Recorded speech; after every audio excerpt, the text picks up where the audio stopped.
So let's look at the ideal income formula.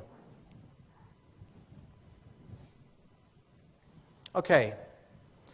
If you want to find another sheet of paper, you can do. I mean, there's going to be lots of little notes that you can take along here. But I think the first thing that we need to do is understand, this is an acronym. There are a couple of things that we're going to be talking about here. But the first thing you need to do is understand income. Income, that's the first one. And to put that quadrant up there, that there are so many different ways of generating an income, but it's generally the fact that if you have a job, your company will give you a little bit of money when you go and work for them and give them your time. There's also another form of income which is results-based, like a commission salesman, for example. So the better he is, the more money he makes. But then there's another side of it as well that's not a linear income. This is a residual income. This kind of happens when you're off doing other things. Two examples of that would be, Kate and I have got rental property, and we rent houses out. We don't have to sort of think about what we're doing. It's just that money comes in each and every month. That works for us all the time. So there's this residual money. So you can think about property or vending machines. There are different types of income, but the majority of people, even self-employed people, are only concentrating on working time for money. I was doing that when I was in the disco business, when I was a DJ. My income was capped. There were only so many weeks a year. That meant there are only so many Saturdays that are peak times where people have parties. There are only so many Fridays. There's only so many karaokes that I can do on a Wednesday or a Thursday before I drove myself nuts. But most people only concentrate on their time for money. So let's swap that. What can we do? What can we create in order to do something once and profit from it many times over? And that is to create some kind of product, some kind of service, some kind of system that once we've done it once, that's it. We'll profit from it many times over. So income.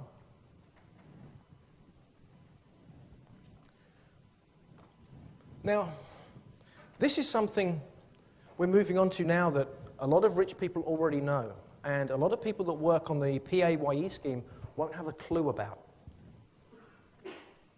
Can you tell by looking at an item, the screens at the front here, for example, or the lights that are on the bar at the top, can you tell by looking at an item whether it is tax deductible or not? No. My laptop, if I went into PC World and I bought my laptop, and it was £1,200, as a VAT registered company, I get my VAT back.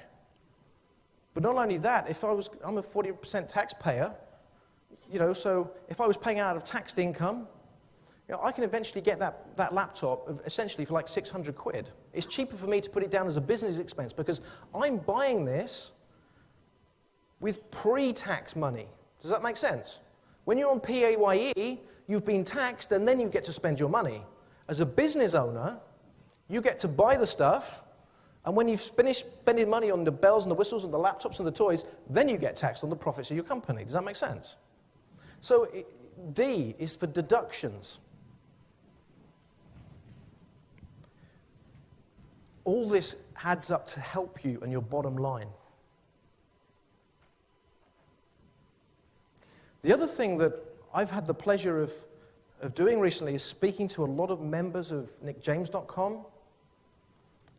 and speaking to people at events when I'm mixing and mingling around. And when people come up to me and they say, hey, it's really good to see you, and it's great to see the new products you're coming out with, and it's lovely to see what you're doing, but there's a problem. I haven't made any money yet. I haven't done anything yet. I said, okay, well, tell me about that. Well, for a start, how big is your email database? How big is your customer list? And they always say, you know what? I haven't got around to doing that bit yet. I haven't done that bit yet. E is email. You need to be building this relationship with customers, whether you know sort of that you need to speak to them every day, every week, every month. It doesn't really matter. Just build it and make sure you offer something exchanged in order to build that email database up, and try and keep in contact with them on a regular basis. So, income, deductions, email. The next thing is something that has revolutionized the way that I do business working from home. In fact, I remember being introduced to a piece of software by Neil Stafford, who is going to be talking to you tomorrow. And Neil was raving on about a solution that could automate my business completely. And the promise from this company was, if you use our service, if you use our software, we will fix all the things that you're not doing in your business because you're too goddamn lazy. And that was actually me, because I knew that I should be offering more products to my customers, but, well, you know, am I going to really sort of export 3 customers and send them 3 letters and then print 3 envelopes and put 3 stamps on, or make 3 phone calls? Well, let me wait till it's worth me doing it. Maybe I need to wait till there's 10 or 50 people before. 3, well, you know, I can't be bothered to do that. And they said, if we automate this process, we're going to fix all this follow-up failure in your business. And by taking that on board, I was able to double my sales, which was a promise that they made. And that company is called Infusionsoft. And it's so important, and automation is such a big part of my business. I've asked Chad to fly over from the States, from Arizona, to speak to you tomorrow about how to automate your business. So for your A, that's automation.